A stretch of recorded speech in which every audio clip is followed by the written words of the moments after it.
Hey watch lovers, Brad from Brent Miller Jewelers. Today I have for us two Bell & Ross models. I had someone reach out to me asking if I could compare the three-hander with the date here on my left, the BR05, to the BR05 GMT here in my right hand. So again, very similar watches being from the BR05 family. Some slight differences other than the GMT relative to case size, and we'll get to that here in just a second. Looking at the dials though, again, very similar with the 12-6-9 markers, date window at the 3 o'clock position. However, looking at this now, the frame on the, maybe it's just the lighting, I was gonna say the frame looked larger on the GMT model, but again, that might just be the light and the way the light is hitting that, that marker or the frame on the date window. Red GMT hand, biggest difference, GMT text there in red as well. But everything else, obviously you have an inner rehaut or chapter ring there with the 24-hour time zone. So case dimensions, let's go over the non-GMT first. I'm going to go over these all very quickly. Widest point of this case is 41.6. 41.6 compared to 43.3, and that includes the crown protector. So I'm going to give you the same measurements on each. Moving in from the crown protector, I have 39.2. So I took it above the crown protector across the case, straight across, above the crown protector. 39.2 on the three-hander versus 40.7 on the GMT. And then moving one step further in, I'm going to call this the bezel, but stepping up off the edge of the case onto this brushed bezel here. Again, 3 to 9 across there, 37 millimeters even, compared to 38.3 on the GMT. And last but not least, the crystal dimensions from 3 to 9, 30.2 versus 31.6. So about a millimeter and a half difference on those measurements. Moving further along, case thickness on the three-hander, 10.9. You have about a half millimeter thicker on your GMT at 11.3. And then lug to lug, 47.5 on the case itself. However, with the integrated case or bracelet on this case, at the widest part here, 51.3. On the GMT, 49.2 on the case versus 52.3. And again, let me see if I can give these at the same time.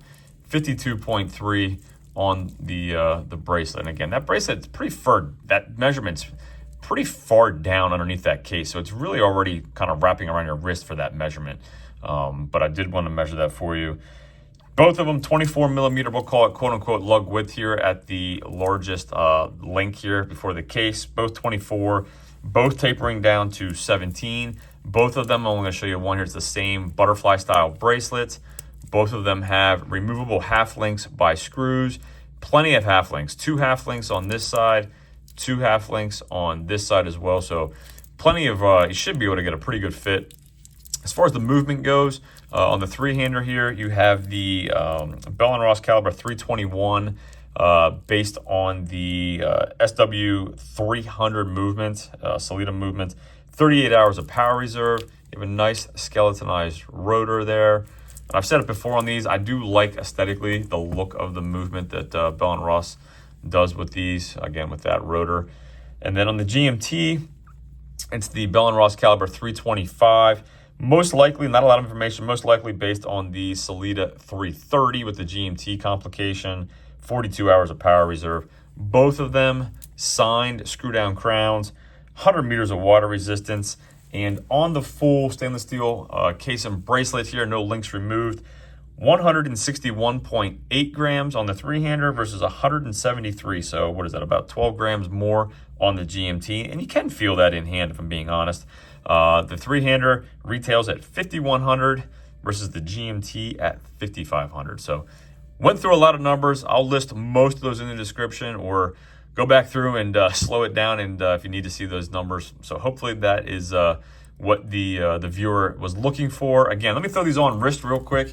I have a 6 3/4 inch wrist. These square cases do wear larger than what the dimensions would typically indicate.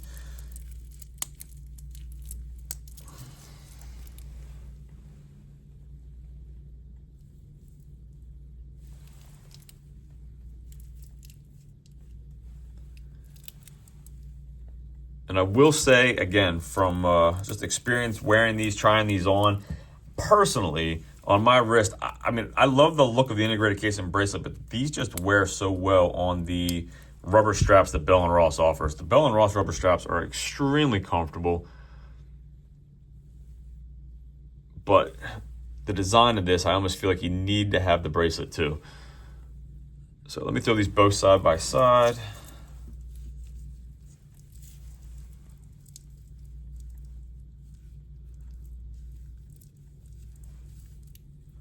So hopefully that gives you an idea of size and a quick comparison.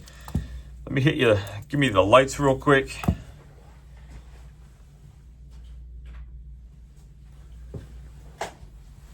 As always, if there's anything I can do for you, and I mean this, anything at all, I've been posting videos. People have been, sending me requests or asking if I can do it. If I have it in stock, gang, and I think it's a video that others might want to see, I am more than happy to do a review for you. So let me know what you think between these two Bell & Ross models. Do you need the GMT, or is the three-hander sufficient for you? As always, greatly appreciate you viewing. I'll catch you in the next video.